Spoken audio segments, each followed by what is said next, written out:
Thank you for being here with us today. It's wonderful to see uh, such a full room on the very first day of IMRC. So, first, let me introduce myself. I'm Kajal Singh and I'm from MRAI, and I'm a part of Government Relations team. Before we begin the discussion, I would like to take you briefly back to the journey. So, exactly 1 year ago, during IMRC 2026, uh, 2025 in Jaipur, MRAI hosted its first ever Women in Recycling Roundtable. What truly stood out was the response. Women from recycling operations, businesses, and leadership roles actively participated and openly shared their experiences. That conversation stayed with us, and over the past year, as the industry evolves, we felt the need to take this dialogue forward in a more structured and focused way. Building on that foundation, today's session is designed to take conversation forward.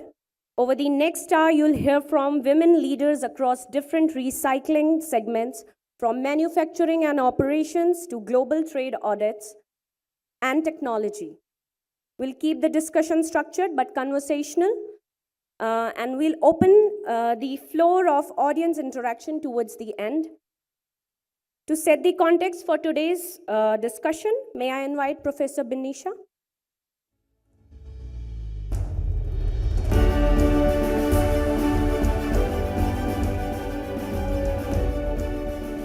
Thank you, Kajal. Good afternoon, everyone. So we are here for the first panel, which is women-only panel here. But the future, what we want to do, from the coming IMRCs, is that we will convert this panel to all the panels having equal gender inclusivity. So that's the target. So although here we are going to have all women and it's going to start with a bang, we will definitely make sure that our target is that every session in IMRC is going to have an expert, not as a reservation, but the ones who would qualify to speak as an expert in each of those panels. So that's the aim of MRAI, and that's where we are heading to. So just to give you a brief of why we say or why we think that that's possible. Can I have my presentation? I've just put together a few slides. I'm not going in depth. I just want to kind of set a stage or the agenda so that people think in those lines and what is our reason why we want to have this as a panel. So it's not going to be, we are not going to talk about as a women what are our problems and those kind of things, but how as women directors, how we are going to make this sector into from 1x to 10x or from 2x to 5, whatever x. So that's what we are actually planning. So that's the reason the title is Gender Inclusivity for Leapfrogging Recycling Industry Sector. So what we are going to have is that I've put together some of the case studies why I feel that this is definitely going to work. There was a study by IFC, and this was on private equity and venture capital funds. This was a recent study, and it was presented on October 31st, 2020, where there was a clear indication that gender balance leadership in the private equity and venture capital circles, they could generate up to 20% higher returns when they had this gender balance. And the reasons that were cited were that better risk calibration, broader deal sourcing, and fewer blind spots in diligence and value creation plans. Why I gave these parameters is because almost all these parameters are the ones which you can actually see even in your sector. So it's not just that it is in venture capital firms. So especially I also came across this during my course of mentoring and audits and all that. This is very recently that in an e-waste recycling sector, because we had from nearly 5 years, I've been working with one of the recycling industry, asking them to come out with a depopulation machine. But every time it was turned down, saying that it's very expensive and what is it really going to happen, will it really add value? But finally, when there was a women operation manager, the entire thing changed in just 2 weeks. And she not only brought in value, but she also had this system where otherwise they had to buy it from abroad. She got that manufactured in India, so make in India. In fact, not the entire manufacturing, but at least fabrication in India, and it's working perfectly well. And she has put together how much of efficiency it has created in the sector. So that's just to give you one glimpse. Case study 2 is the BCG Global Study, which says that startups and entrepreneurships with the tech and general areas, um, if there is a gender balance, the founders, among the founders of the companies, they could produce 10% higher 5-year revenue and 2x revenue per dollar invested. And this again, the reasons given are capital efficiency, disciplined growth, customer closeness as commonly cited drivers. And I'm sure all of you will agree with me that customer closeness or customer relations, especially in recycling, is very, very important.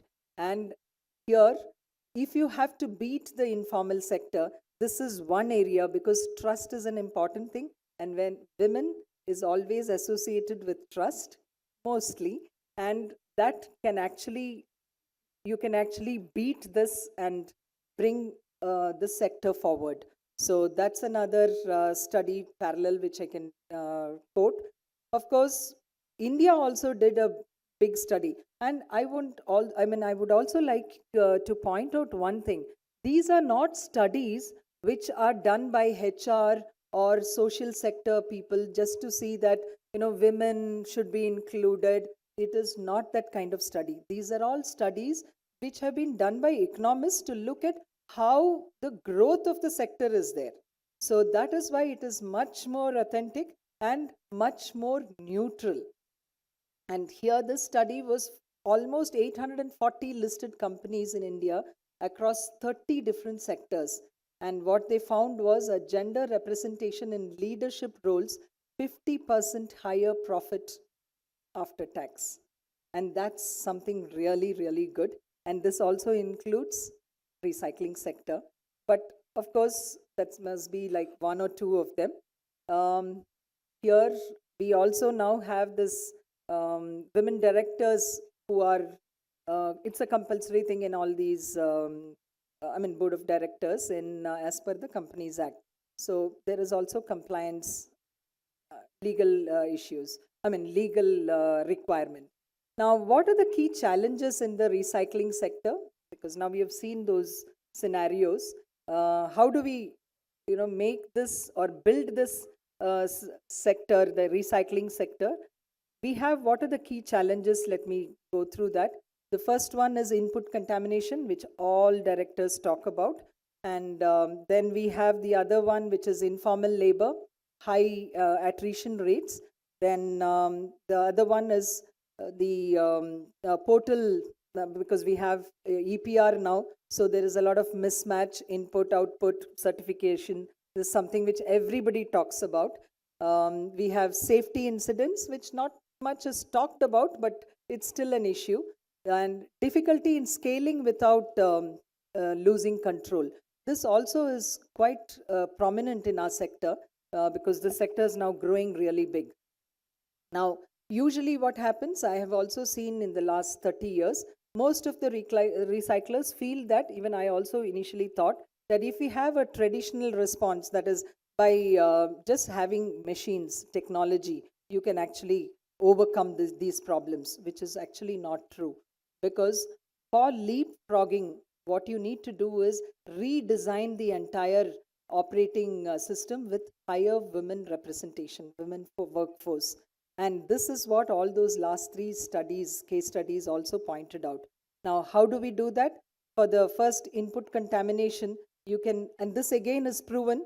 During Akkam, we actually visited so many industries, and this was something which was pointed out by almost all the directors who had women as their higher women percent workforce. So this is a proven strategy. The second one is about local women workforce, where because what they feel is men usually the attrition rate is very high, the labor force, whereas women usually tend to stay back. So that's another thing which most of you also might agree. And for the portal problems, definitely women employees are good record keepers, and for any kind of EPR and any kind of documentation, women employees are the best. Safety, EHS supervision. This has also, there was a study about 5 years back which I did in Toyota, and I found that this was a case which is very true. When there are women in the departments, the case of safety is much lower because they take care of everything. They're very meticulous and organized. And difficulty scaling, we have 70% women workforce who are untapped. So this is one real good reason why, and our sector is growing so high. So this is a place where you can actually draw the workforce from. So this, I rest my case there. But what is MRAI doing? So, the lessons learned is definitely gender inclusivity is the fastest route to have this kind of leapfrogging possibility. And what has MRAI done? Last year, we, as Kajal mentioned, we had the first meeting of this Women in Recyclers unit. And after that, we had, because we know that a lot of women are coming into this, so the workforce, how do we build empowerment? How do we build capacity among them? So we had a program, 24 women employees were trained by SIPIT. We made modules for them, and they just yesterday it got completed, and they have all got certification. This is a government certification, and they learned a lot. So the second one, yesterday we started IMRC with a real good positive note. That was, we had 800 plus women students in a university here, where we had, this was mainly as an industry academia interaction, mainly to encourage these students to take up recycling as a career option, and also to look at entrepreneurship opportunity in recycling. So this again was a very good option. So thank you. And let's have today, more than all these case studies, if you actually hear the women directors who are in our panel, I'm sure by the end of the day, when you move out of this room, you will understand why we should have women and why we should have this inclusivity. Thank you so much. Thank you so much, Benisha ma'am, for setting such a clear and strong context. So, Professor Benisha is an environmental field scientist with over 30 years of experience in sustainability, waste management, and the circular economy. She is the consultant circular economy to MRAI, executive director of the International Institute of Waste Management, and a professor of practice. She has advised key national bodies including DST, CSIR, the Office of PSA, and the National Green Tribunal. Professor Benisha has worked closely with global agencies such as the World Bank and the UN bodies, and has played a key role in formalizing informal e-waste recyclers across India. She is a recipient of Nari Shakti Puraskar 2024 and is recognized among India's 75 women in science. Welcome, Benisha ma'am. So now I would like to invite our panelists on stage. I'll introduce each of them briefly as I request them to join us. First, I would like to invite Ms. Robin Wiener, President of Recycle Material Association REMA. With over 3 decades in the recycling industry, Robin leads REMA representing more than 1,600 companies and work at the forefront of advocacy, compliance, and global industry engagement. Please welcome Ms. Robin Wiener. Next, I would like to invite Ms. Susie Barrage, President of Bureau of International Recycling. Susie is a global voice of recycling, actively representing the industry across international platforms and highlighting the critical role of recycling in climate action and net zero goals. Please welcome Ms. Susie Barrage. Next, I would like to invite Ms. Hemil Gandhi, Executive Director at GRP Limited, a global leader in sustainable materials, where she leads key business verticals including polymer composites, people development, culture, and CSR, and has played a major role in GRP transition towards a purpose-driven circular economy model. Please welcome Ms. Hemil Gandhi. Joining us next is Ms. Vedshi Arya from Utkarsh TMT Group. Vedshi represents the new generation of leadership in the steel manufacturing sector and is currently a director at Utkarsh TMT, one of Gujarat's leading integrated steel manufacturers. She is closely involved in shaping strategy, strengthening operations, and bringing a strong focus on sustainability and governance as the company moves towards a more future-ready approach. Welcome, Vedshi. Next is Ms. Anya Gupta.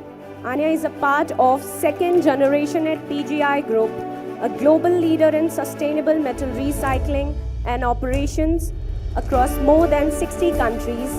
Her work spans metal procurement, sales strategy, AI enablement, and new development initiative with strong exposure across yards, plant, and global market.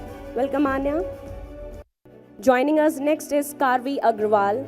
Karvi is a part of promoter family of Gravita India Limited, one of India's leading global recycling companies. At Gravita, she worked closely on operations, process optimization, digitization, and plant efficiency, supporting the company's sustainability and long-term growth journey with a background in finance and economics.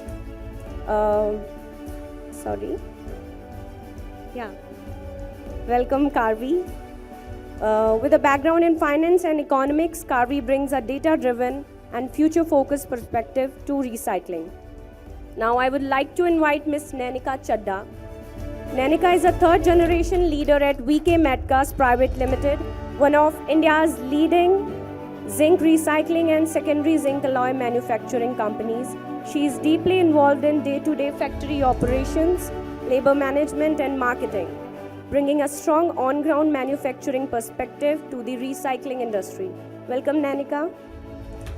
Now joining us, Juveria Bhavnagarwala, founder at Oilenza Trading LLC, a UAE-based startup working in used cooking oil, recycling, and sustainability biofuels. As a young entrepreneur, Juveria is building circular economy solutions that convert waste into clean energy, with a strong focus on ethical sourcing and environmental compliance. Her work reflects how innovation and structured recycling models can turn UCO from a waste challenge into a renewable energy opportunities. Thank you to all our panelists for joining us. Before we begin the panel discussion, I would like to invite Ms. Susie Barrage, President of BIR, to share a brief keynote reflection on women leadership in the global recycling ecosystem. Susie, ma'am. Thank you. Good afternoon, distinguished delegates. It's a true privilege to stand before you today at MRAI's International Material Recycling Conference here in the vibrant city of Jaipur. And it is such an honor to be a part of this session hosted by this incredible group of women in recycling, where we will talk about change and the next steps for our dynamic industry. Just as Jaipur is known for its rich heritage and dynamic innovation, so too is our industry, which we know is a cornerstone of sustainability and circular economy practices globally. Ours is an industry of entrepreneurism, of continual innovation. It is rooted in internationalism and cross-border collaborations. And at its heart are the brilliant professionals who keep us moving forward. But I want to be transparent with you, to be straightforward and honest, and address the elephant in the room. We are an industry with a perception problem. When most people outside our industry think of recycling, they conjure up images of outdated processes, dirty environments, and old-fashioned views of those who work on the front line of sorting, delivering, and trading. Yet, I stand before you as proof that our industry is anything but that. How many of us look like the perceived or traditional image of a recycler? I cannot see one. Indeed, this room is full of recycling professionals that represent the very best of our industry. Today's recycling sector is dynamic, innovative, and integral to the circular economy and the future of sustainable practices. As a collective of dedicated professionals here in this room today, we have the power to shift outdated perceptions. We know that recycling is not just about processing resource. It's a sector filled with opportunities for education, entrepreneurship, innovation, and impactful leadership roles. And as a collective, we actively contribute to several UN Sustainable Development Goals. We create jobs within the circular economy. Our industry helps support thriving communities, and we build innovative solutions that benefit both businesses and the environment. As we all know, recycling is inextricably linked to sustainability. By reusing existing materials instead of extracting new ones, we significantly reduce environmental impact, conserve natural resources, and lower energy consumption. This is not just a contribution to profitability, it is the backbone to the circular economy, where waste is minimized and materials are perpetually repurposed. And we know this, and we celebrate this together, but are we telling the wider world? Thank you.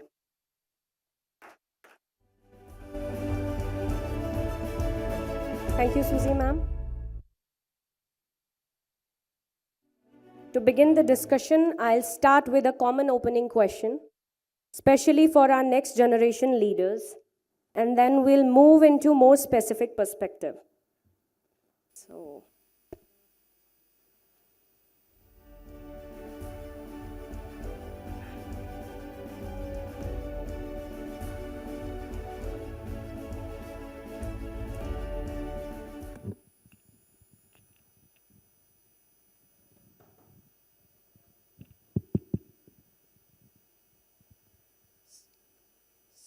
as part of the next generation in recycling and core industries, each of you is bringing a fresh perspective.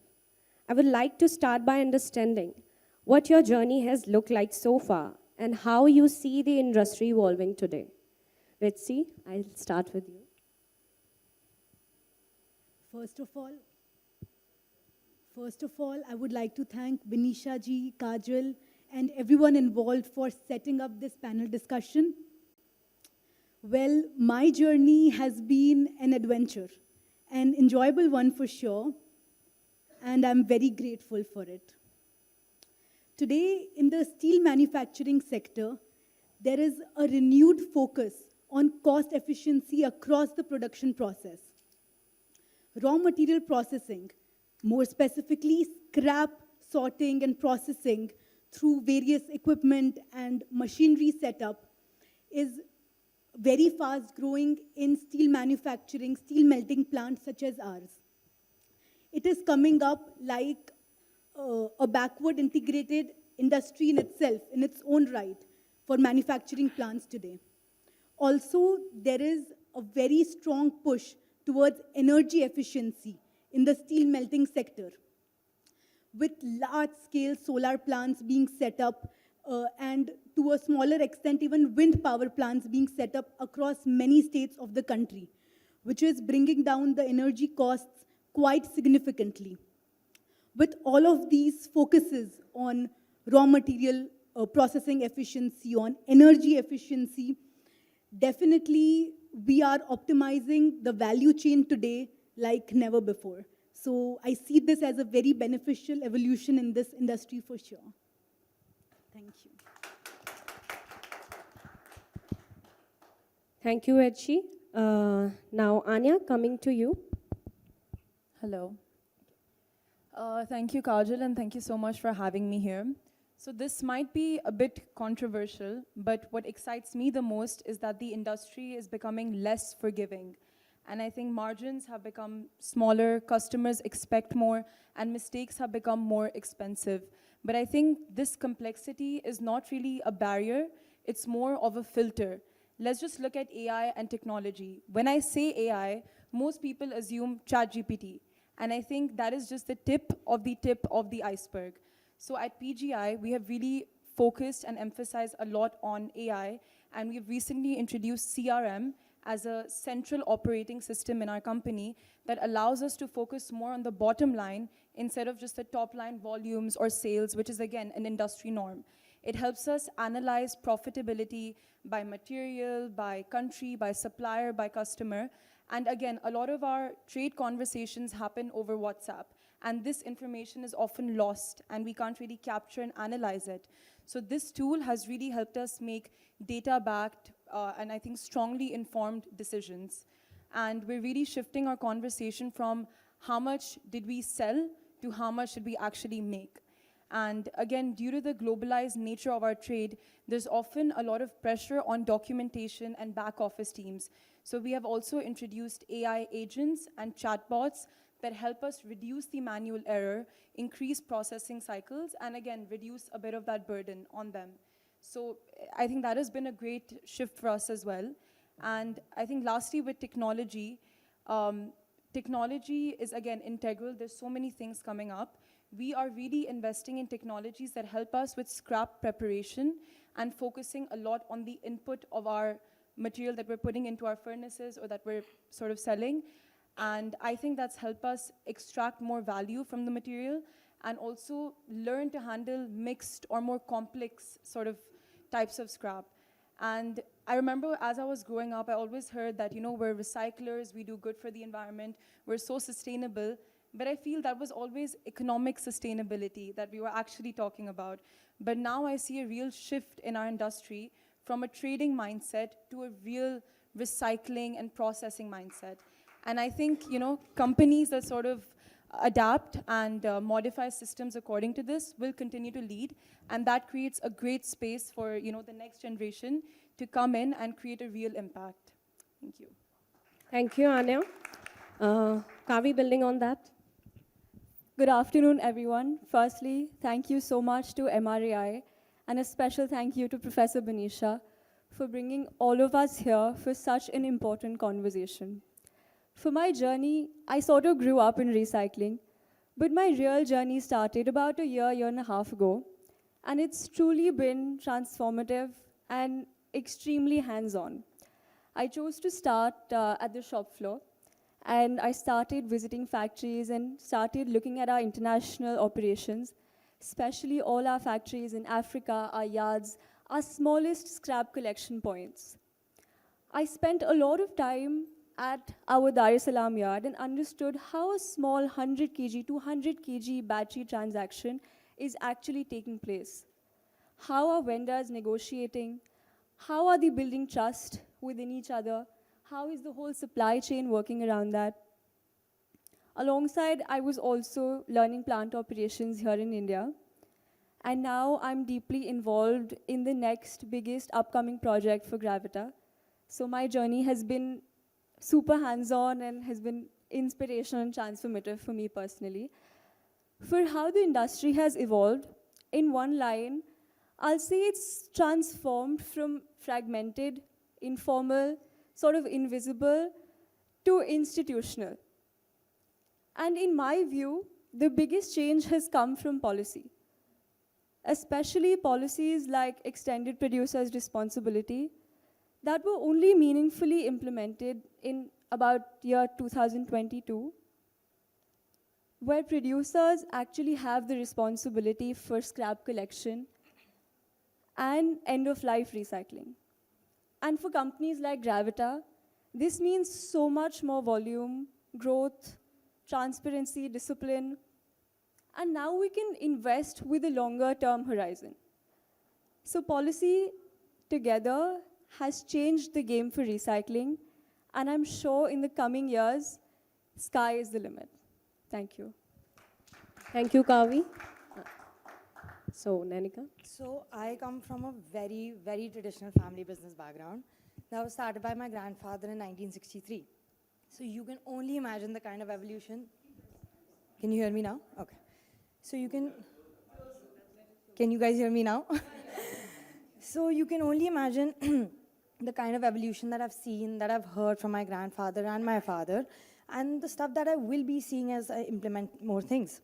So I feel like recycling was initially seen as a very side or a very back-end activity, but now slowly it's turning into a more strategic industry. And it's not just about waste management or scrap management anymore. It's about so much more. It's about like reducing your dependency on imports. It's about investing more in R&D. It's about creating more job opportunities. But more than that, I think it's also about, and most importantly actually, it's about investing more and more into supporting India's manufacturing growth.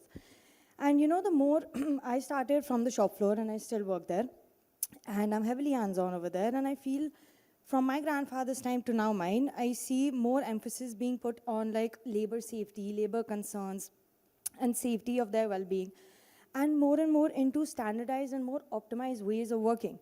So when it comes to that, I feel like we need to, the investment lies more in upskilling them and making them more efficient, because when you're manufacturing, and like when you have a unit like mine who has a lot of who have a lot of workers, so I think it's very important that as the business grows, they also grow with you. So it's not just a very one-sided thing. And now, as I enter the industry, I see more and more women as process managers, as import documentation leads, and so much more. Like, women are more inspired out there. And the whole point is to have and give and invite more autonomy in this industry. So you can see this panel, it's all full of women, and women have always thrived here. But I think the best part is that they're finally being recognized where recognition was long due. And the more, like as the new generation have entered, I think it's very important to continuously make this industry more and more accessible and inviting. Thank you. Thank you, Nanika. Now coming to you, Juveria. What's your experience? Yeah, sure. Well, first of all, I would like to thank everyone here in MRI and for inviting me here in the Women Recycling Catalyst and giving me the chance to share my journey with everyone here. Well, my journey started when I noticed that the oil is being thrown away by restaurants and food businesses, even though it has a real value behind it when collected properly. Coming from a recycling background and following my family legacy in recycling, I'm not focused on just collecting waste or recycling waste, but to bring responsibility and structure into this industry. I believe today in recycling is moving beyond technology, and it is beyond sorting waste. It has been more advanced, using technology for working faster and accurately. Moving more faster and accurately. It has companies now also designing new products, so that could be more easier for them to reuse in the start. And I believe that overall recycling is being more cleaner and more smarter, and it's more important for our environment to protect it. Thank you. Thank you, Juveria. Now we'll start with our second round. And so I'll start with Robin ma'am. Robin ma'am, from your experience, certification and compliance have become increasingly important for the industry. How have certification helped improve governance and trust in recycling ecosystem?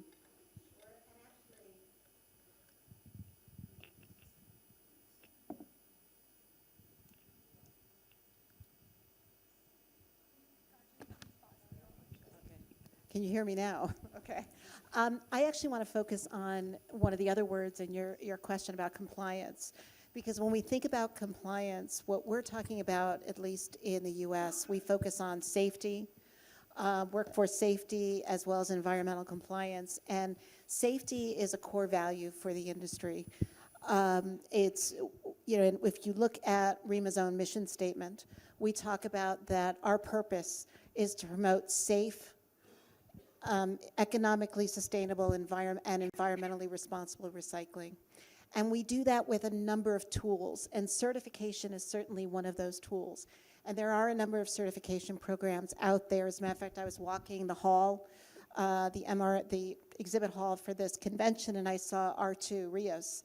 R2 rather has a booth. It's a wonderful certification program offered through SERI, which is, I think, the Sustainable Electronic Recycling or they're not an association, but institute, and they sponsor the R2 certification, which is a phenomenal certification for those in the electronics recycling space. And there are over 1,000 companies around the world that are certified to it, and it has helped, along with other certification programs like RIOS, the Recycling Industry Operating Standard, developed actually by REMA or a predecessor, ISRI, what we were called before. The certification programs have been indispensable for helping raise standards and providing basically a foundation for what needs to be done to ensure compliance and systems. These are usually systems-based within a facility.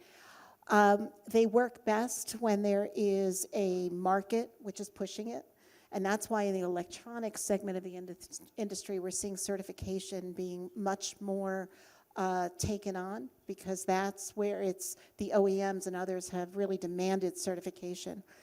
The other tools that are relied upon in other sectors of the industry are a lot of tools provided by our associations. So I know, for example, at REMA, we take, as I said, safety as a core value. So we have dedicated staff that are developing training systems, resources, manuals, online tools, et cetera, that all help make sure that every day all the workers come into the facilities, leave the facilities just as they entered. And so that is we put a high value on that. And then in the environmental side, we also provide a lot of assistance in that area as well. Thank you, Robin ma'am. Next, Susie ma'am, you have worked across the global recycling ecosystem for many years. From your experience, how has women participation and leadership evolved internationally? Well, I've been involved with the recycling industry for over 30 years now. I've been working in it. But I was first elected to the British Metal Recycling Board 12 years ago now. And at that time, I was the first woman to have been elected to be on the board.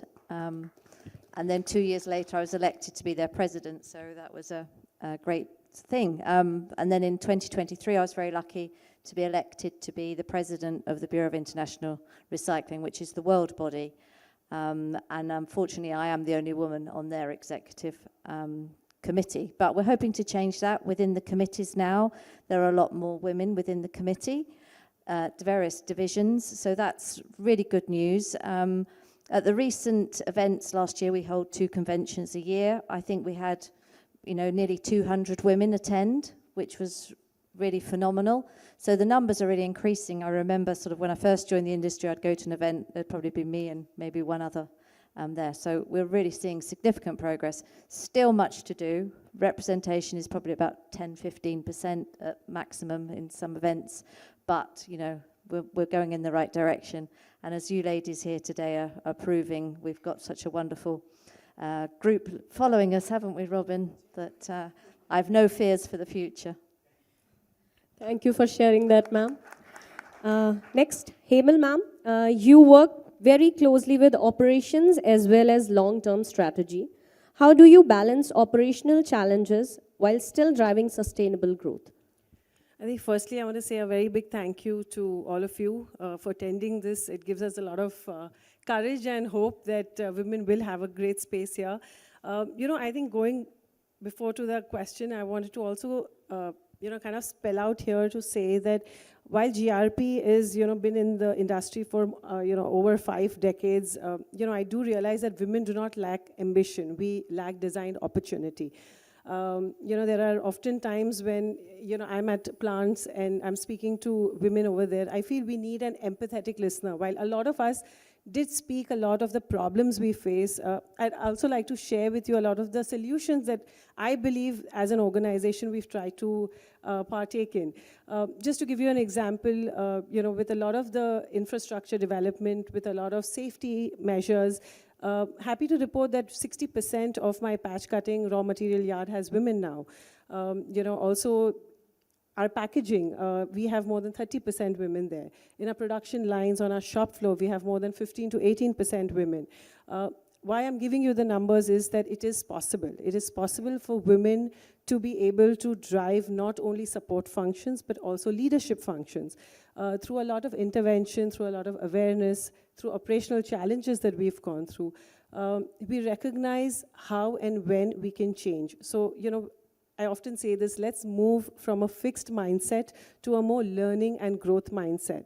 And how can we do that? We become enablers. We use technology, we use SOPs, the KPIs, and ensure that women are also up there, along with men and get equitable chances. Also to, answer her question, a lot of the initiatives that we take around operational challenges, simple things like, the women at, when I went to the plant early on in my career, interactions, giving an empathetic ear, listening to them, I think is something that all leaders should follow. And they said it's a lot of bending for us, a lot of heavy lifting for us. And we said, why don't we just get a conveyor belt? It'll just become a little bit easier for them. We had so many places where there was no shade. And, sometimes we forget these small nuances, small initiatives that can drive women to be equally, present in these kind of situations. So, safeties, up until now, we never had a second and a third shift. Now we've had those shifts because we have compliances in place, we have, commutes in place. So we're ensuring that, we avail of crash facilities. We have something what we call the nap time, which I'm very proud of. At the HO, we have 1:40 to 2 p.m. every day the lights are off, and we have nap time. Early on, a lot of them sniggered, laughed, but then eventually realized that it's a great science, that 20 minutes of power naps really help.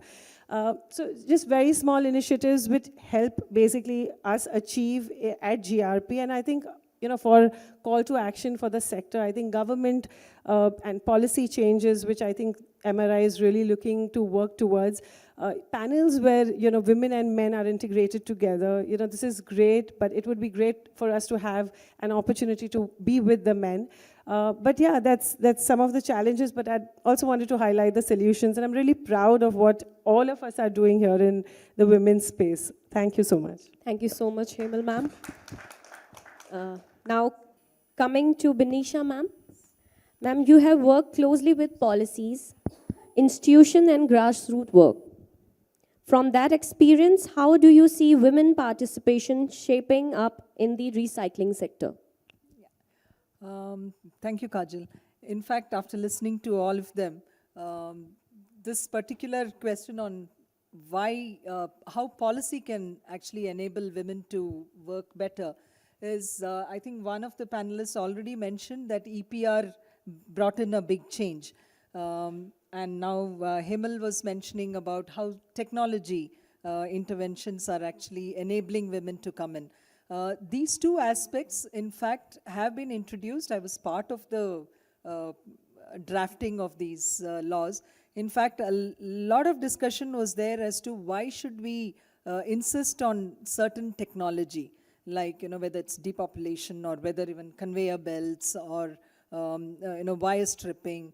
So one real, I'm happy that we actually introduced saying that for each of the recycling sector, some mentioned technology, which is not a convention in while drafting policies. But we introduced that, we said at least initial few years we should have it, so that these kind of making women also enter into the field becomes easy. It was not thought of at that time, but now when I think back, I feel that was a very good decision. Because now I have seen also one of the visits where we had conveyor belts where it was at a very high platform, and women had to stand on some makeshift kind of a jugaad place and then use it. So, even though technologies are there, these kind of issues are still there because we don't have that many women coming in. So there will also be a technology shift. I've also been thinking of a policy where we have separate, like how we have left in right hand people how to use certain equipments and all that. Similarly, there are certain things where for women, it enables them to do better, especially PPEs, because most of our PPEs are actually meant for men. So these kind of enabling laws are something which we are now thinking about. And AI, of course, I think one of you really mentioned, this is definitely a leveler. And once AI comes in, I think we don't have any gender difference. And that's where we actually aim for, because we need such policies. So one area where really AI can do wonders is recycling sector, because it's a lot to do with data, and that's where women can really get in. So I feel policy is something which was really useful, and I see the benefits now more when I see women entering this field. I hope I answered that question. Thank you. Thank you so much, Benisha ma'am. Now, coming to Vedshi, from your perspective in the steel sector, what technical or operational shifts are more critical for making core industries future ready? And how can New Year leadership voices contribute meaningfully to driving this change?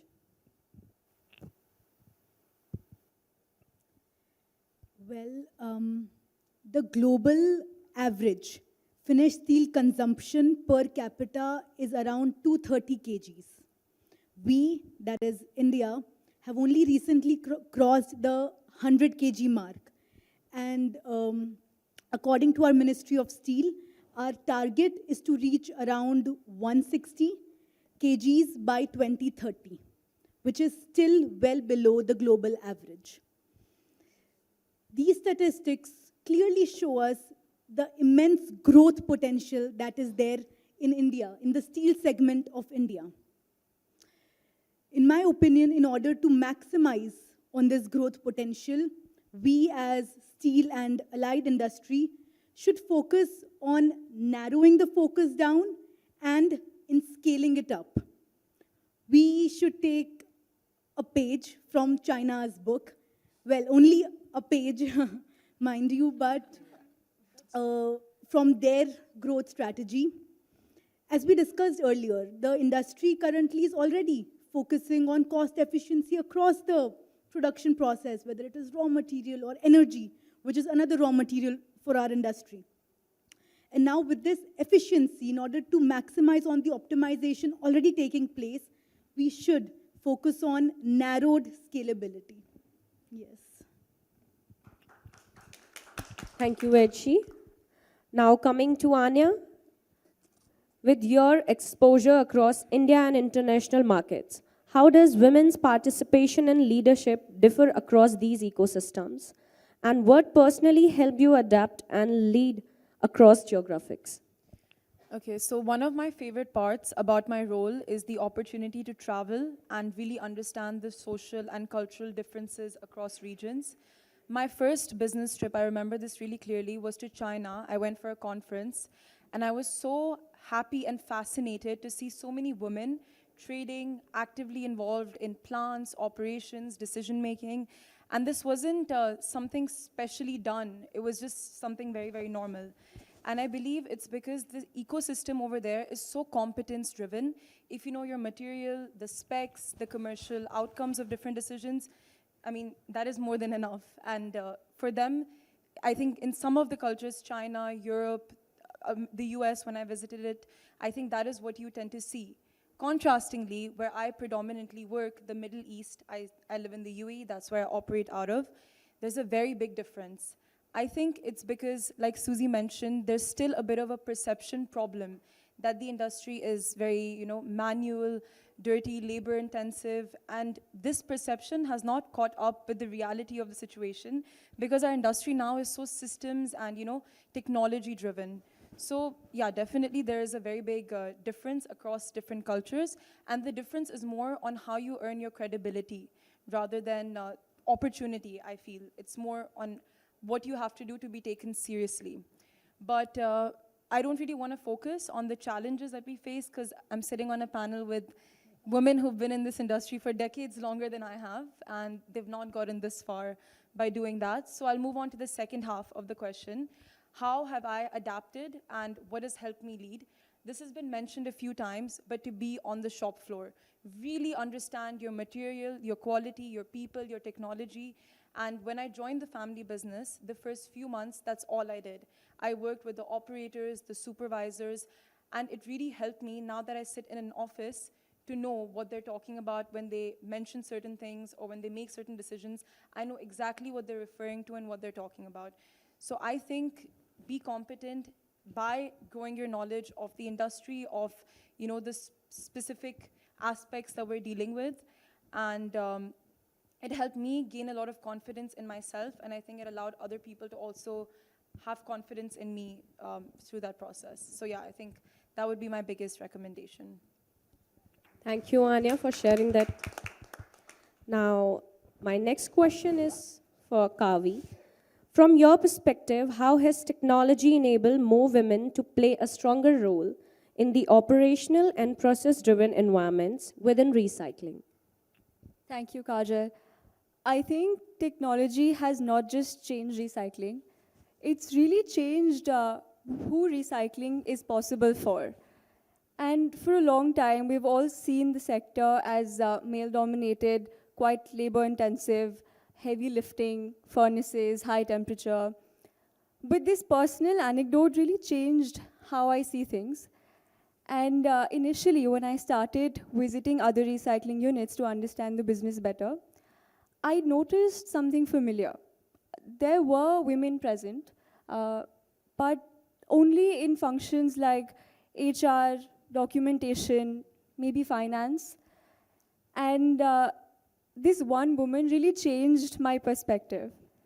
I went to visit Gravita's Ghana plant last year, and I noticed this young woman, Rebecca, I think her name was standing next to her furnace with her little SCADA system, her tablet, managing her entire production material movement on her system. She knew all her important numbers, her productivity, her recovery for it, for all her costing, when her batch was going to end. She had robotic arms next to her, feeding into the conveyor systems, that going into the automated braking systems. And I spoke to her after seeing all of this, and she told me, Karvi, we used to feel the material earlier, now I just have to read it. And that really has stuck by me and changed my perspective completely. And honestly, it's not just about technology at the shop floor. I was also speaking to Susie last night at dinner, and she mentioned that it's so much more about connectivity, AI, internet. We don't need to be in China to make trade deals or to have a connect in China or Africa or the USA. So connectivity and internet has changed so much and enabled women so much. Lastly, I also want to mention about the talent pool itself.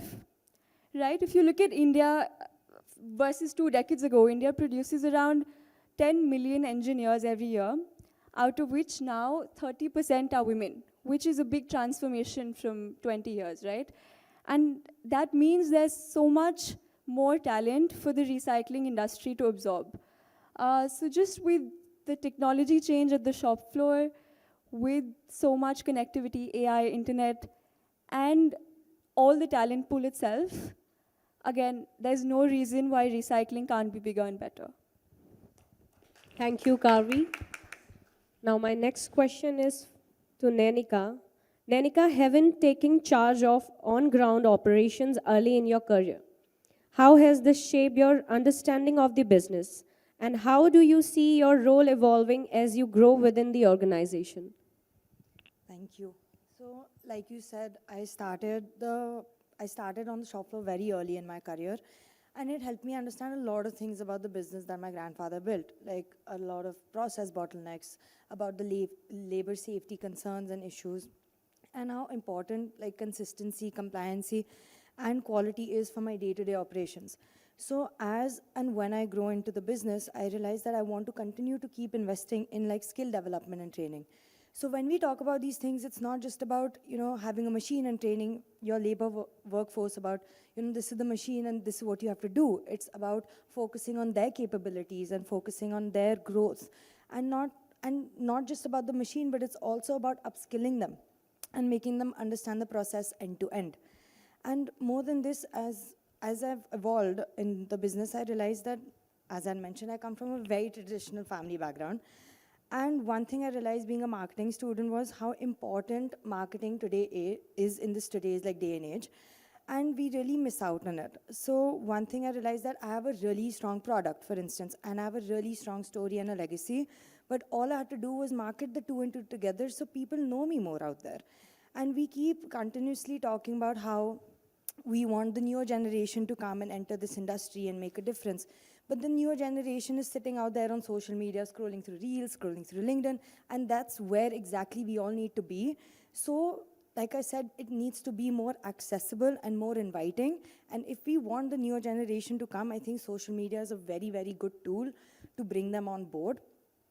And lastly, I just want to say something that, my grandfather always said two things. Firstly, he always says that the dust in our factory is never to be broomed outside. It's always to be broomed inside of the factory because everything is valuable and recyclable, even specks of dust. And secondly, that the learning in this industry never ends. It's always ongoing, and I think that is something if the newer generation understood that the work that we do is really critical and not very side or back-end activities anymore, I think that would be it'll be more inviting for them to come and make a difference. Thank you. Thank you so much, Nanika, for sharing your experience. Now, my next question is for Juveria. Juveria, you are working in a relatively new recycling stream like used cooking oil. How can young startups bring structure and trust into emerging recycling sectors? Well, my interest in oil recycling came from identifying a failure point, not just the waste issue. The used cooking oil is produced daily from restaurants and food businesses, and as I already mentioned, that it is already ends up in unsafe channels and being wasted, even though it has a real value behind it. I feel that this could lead to something which I could change, but due to the absence of compliant and organized collection system, it's not just getting wasted, but the trust that is broken across the entire downstream chain. At the same time, the global demand for biofuel is growing quickly. That contrast actually made me realize that the challenge is not the availability of the feedstock, which is the oil stock, but the structure and the trust at the sourcing stage. If the sourcing goes wrong, nothing downstream can scale, neither compliant and investment or the market confidence. From my experience in used cooking oil industry, I have seen even smaller issues like irregular pickups or mixed oil quality or missing records can turn into bigger risk as the business like the volume grows by time. And I believe that once the trust is lost at this level, it is very hard to rebuild it. So However, startups can bring structure by professionalizing the basics from the beginning, standardizing the collection practices, and maintaining transparency and following the compliance, even at a small scale. And in this oil recycling industry, innovation is beyond technology.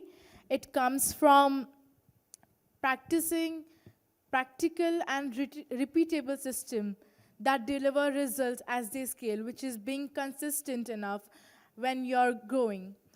And what really makes the difference is that turning discipline into scale and reliability into real impact. That's what separates sustainable growth from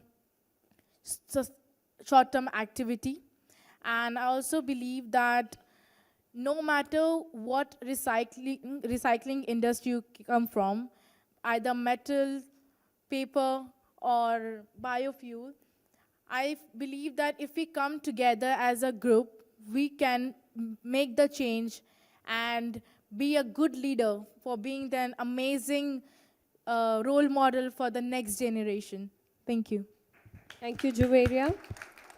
Now we'll start with our third round. And this round focuses on how women step into leadership roles within recycling through experience, decision-making, and long-term influence. So I'll ask a common question to all the seniors. From each of your experiences, how do you think women participation in the recycling sector can be increased? I'll start with Robin, ma'am. Sure. Senior is a term that we're not going to define for now. Yeah, right, it's not the age. First of all, I think what we're doing here is a great start. It's really important. You mentioned role models. It's very important. We've also heard the word visibility used, to provide the visibility and to show women that it's possible to be up here. And if there aren't people, and if it's all men on the panels, then that becomes a challenge. And I'll never forget, and I'll share a little quick story.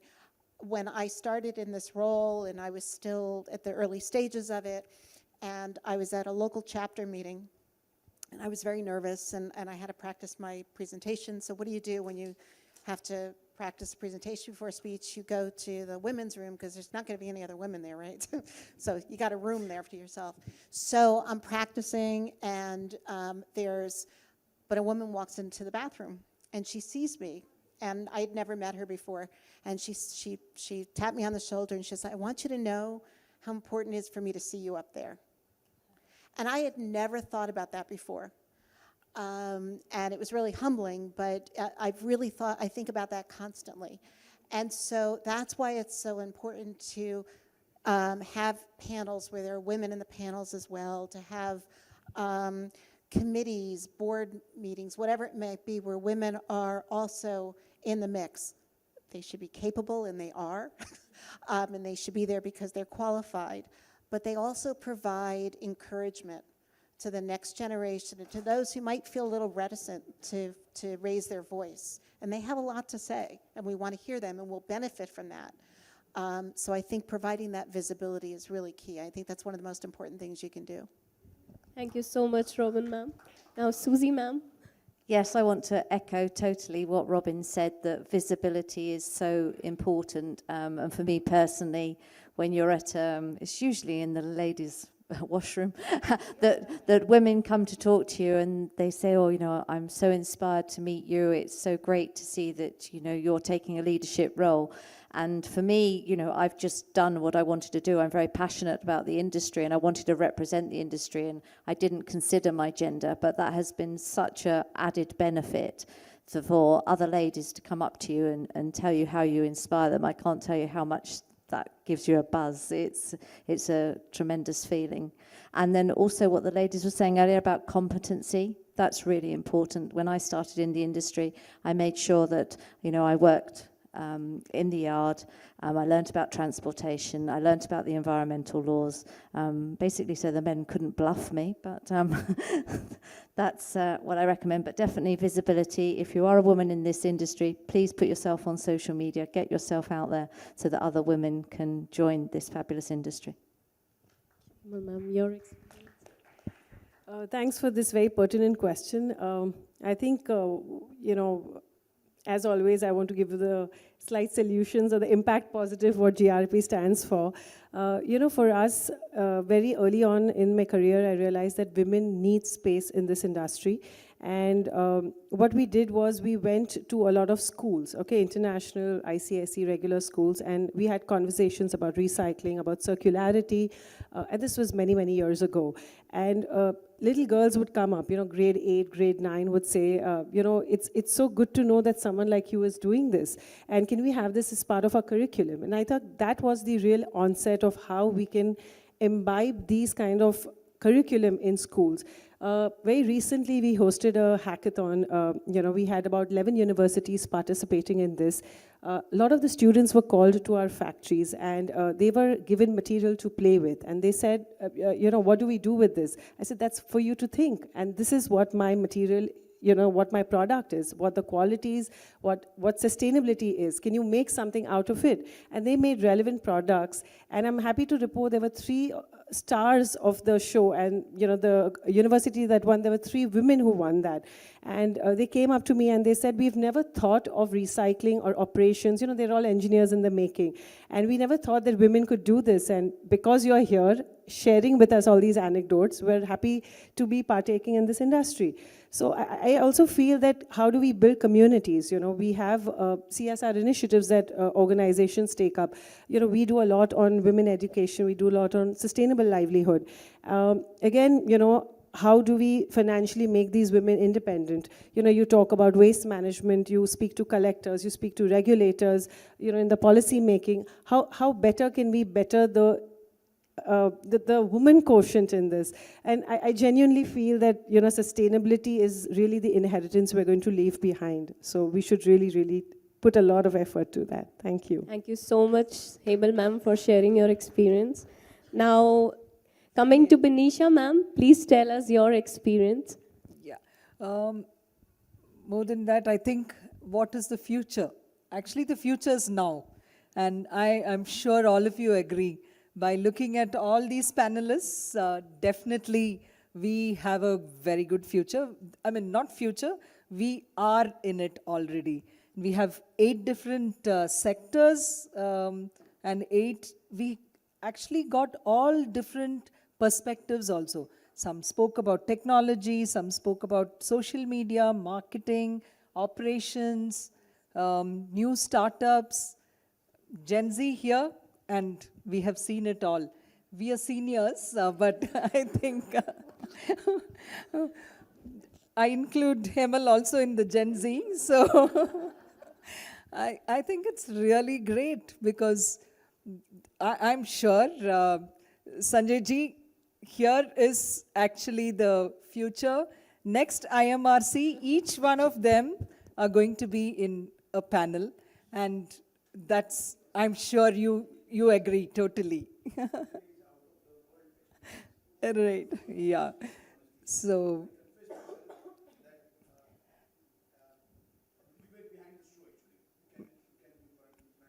yeah, I know.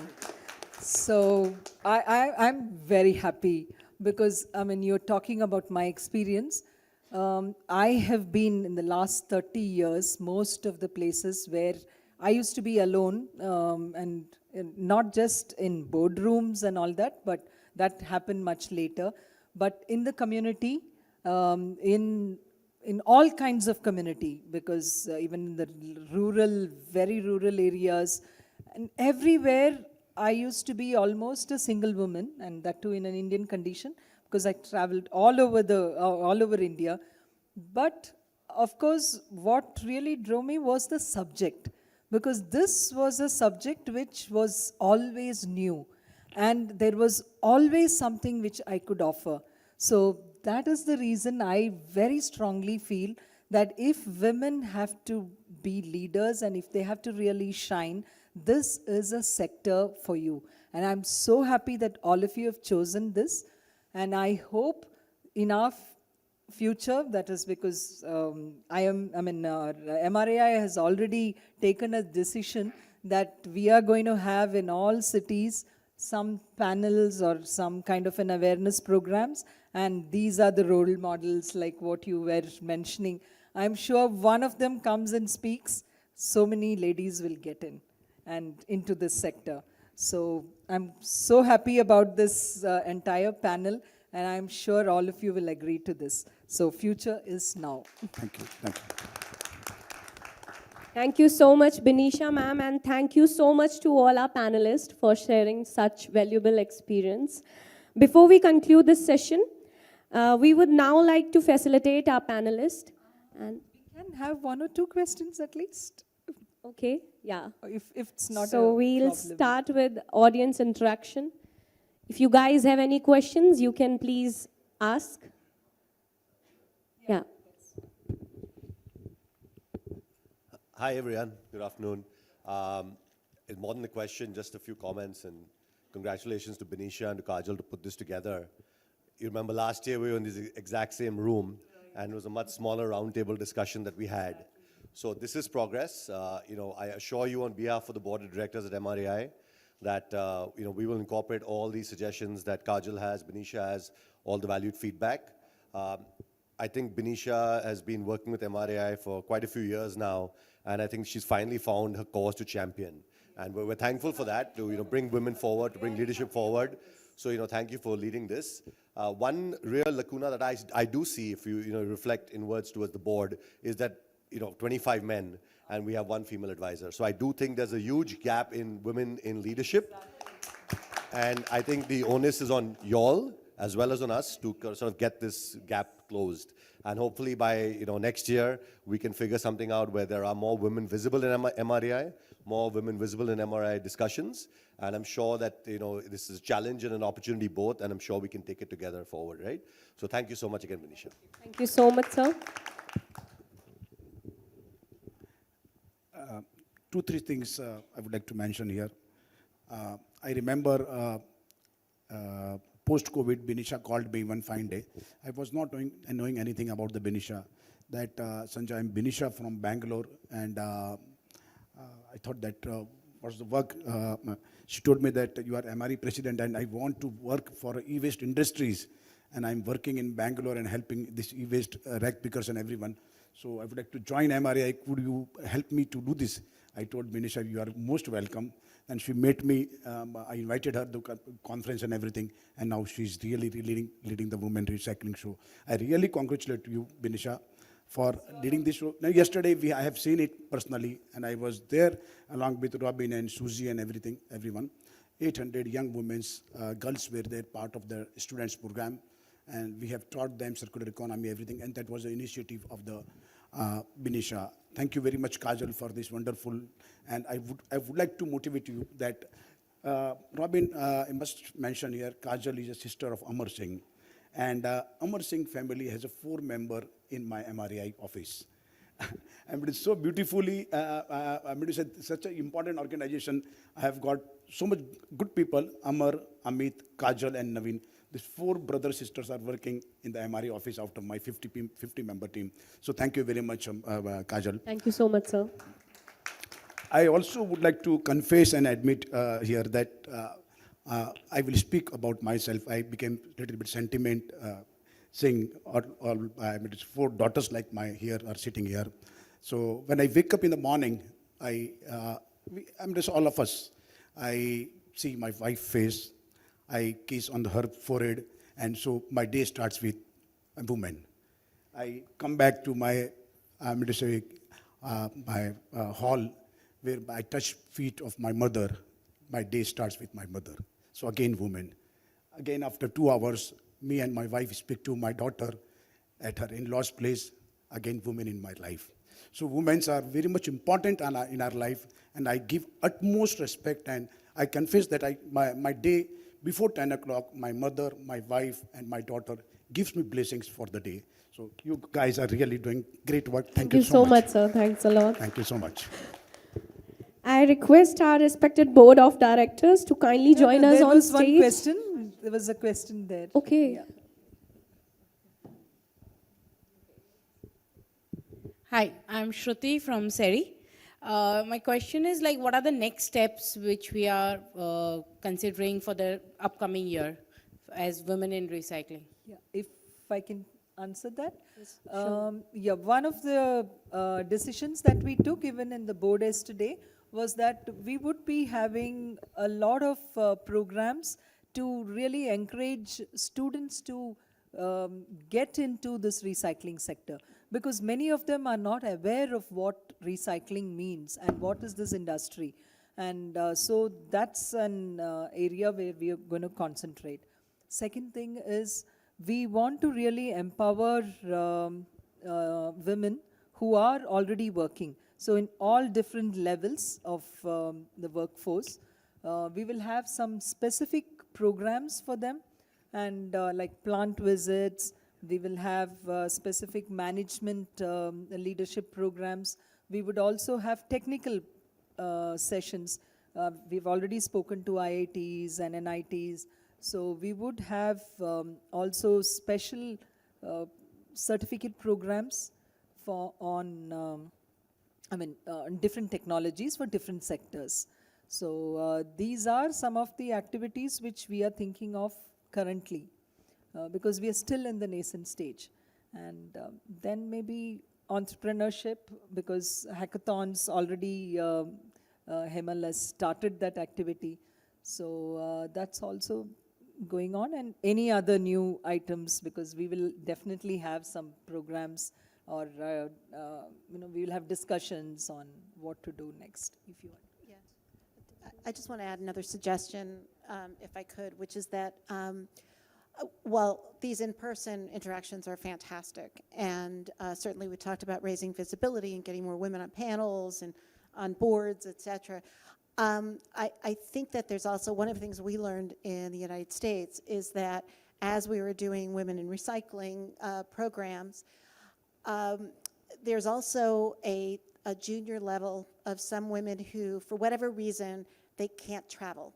They're not given the authorization, there isn't a budget, whatever it might be. And they want to access the network also. They want to eventually advance, et cetera. So also having, whether it's something online or Zoom-based also is also important for that level, so that you don't miss the very junior level. Definitely do this. Created a WhatsApp group, but I think nothing came out after September 25. And now I'm seeing so many activities were already done. I'm like, oh, we don't get an regular up. So I think staying more in touch so that we can exchange our projects and activities also, I think that would be much more helpful for the entire community.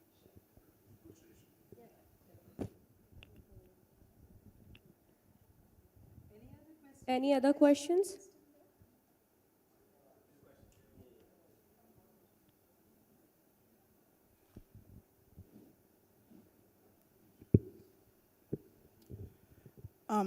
Hi, everybody. I'd like to hear from both the seniors and the Gen Z,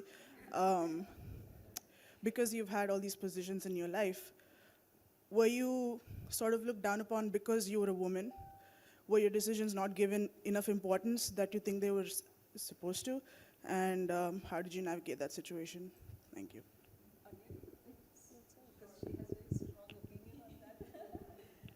So honestly, I'm really blessed that my parents and my family, they have never, ever discriminated against the fact that I'm a woman or a man. It's the exact same thing for them. If I tell my dad that I'm tired today, I've been in the yard for 4 hours, 5 hours, it's so hot, he's like, I don't care, I've done the same thing. So you have to do the same thing. So I am really lucky that I have that support. I have to admit at the same time that when I do go on that yard, there are a lot of heads that turn. There are a lot of people that, sort of notice, and they might not answer your questions. You ask them things, they might not reply to you properly. They might not want to talk to you. They might not feel comfortable doing that. But you just kind of have to find your own solutions. There's no point in, complaining or reminiscing over the challenges that you face. It's just find solutions for yourself, because you are the only person that can ultimately help yourself. So that's what I have personally learned. And yeah, I'll give you the senior perspective if you want to. Yes, yes, and I've early on in my career that's happened, and to be honest, it's even happened recently. So unfortunately, I don't think this is something that has disappeared over time. I think it's a lot less than it used to be, but it still does happen, and I couldn't agree more with the sentiment that you have to push through it. You have to just be persistent and raise your voice, because your voice is important. Yeah, it's incredibly important. It can be frustrating and it can be painful. I'm not saying it isn't, but it's worth it in the long run. Can I just add that just embrace that you're different, and that makes you stand out, and use that to your advantage. I think I'm somewhere in the middle between Gen Z and the seniors, but I'd also like to share that, while we're talking about family lineage and, you're the custodian for the legacy that you have. We're also 5 decades in this, but it's important to voice, like she rightly said, it's important to say that you're different and we're going to make it work. And also upskill yourself, deep dive into what you're doing. It should not be a privilege. It should be something that you've really earned. So my takeaway would definitely be, be on the shop floor like most of these girls are doing, which is fabulous. Go out there, be digitally savvy, be on panels, network. And I have I'm so glad that you brought this up, because MRAI has so many women who are so dynamic, but we're not able to connect equally. So I think that's a great feedback. We should be a little bit more available now to give our time, and I'm available, so please do reach out when you need me. Thank you so much, guys, for taking time out, for being here. Handing it over to Kajal. I know everybody's saying it's time out. I would also like to add a little thing. So your question was about the glass ceiling. I would, on a more positive note, would like to point out that it only takes once to break that glass ceiling. It's all about competence, and only that sustains. So, as somebody just mentioned, that it is actually a benefit. When you get to break that glass ceiling, you do leave a lasting impression. So, in my experience, instead of seeing anything as a negative bias or a problem, I think it's a blessing. It's more rewarding. Yeah, definitely. Thank you, In Mitzi. fact, for us, there is a difference between the Gen Z and us, because now I'm very glad that all of them, because even earlier when I spoke to all of them, they said, what is the difference? I mean, there's nothing. Because, so that is a very nice thing to hear, because that means this barrier or this gap has actually reduced. When we started, maybe there was. I was a bit different, because for me, I somehow never perceived it, because I was always only thinking about the subject. So whether I'm a woman, whether I'm a man, I didn't really feel that, because it was always the subject, and in India always that was different. So everybody looked up when I'm talking to them, whether it's government or whoever. So I did not really feel that I was, although I was alone, I never felt that I was a woman. I always had this problem that the subject was looked down upon. And that is where I used to always fight. Because first day I remember when I went to I was doing biomedical waste management, and I went to a RMO in a very big hospital. And he said, you studied and you're doing this work? What are you wasting your time for? That was the kind of impression which also has changed now. So I never felt I was a woman, and that's why I was looked down upon. But I was in waste management, so I was looked down upon. But anyway, I'm so happy that all of them are not having any kind of difference. So that's really great. In the interest of time, I'm concluding this session. So, I would like to answer her question. yeah, sure.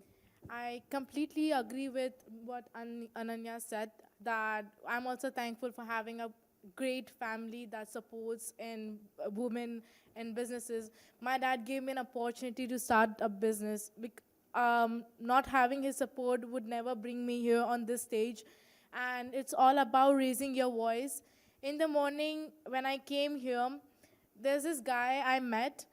He said, we are really proud that you are in this industry, because this recycling industry is dominated by male. And I was very surprised to know that, and I want to change that thinking by raising my voice and saying that next time when someone meets me or any women in this industry or anywhere else, they would say that women are also equally there and dominating, or else it's more upper in the level from the men's. Thank you so much. Now I request our board of directors to kindly join us on the stage for the facilitation.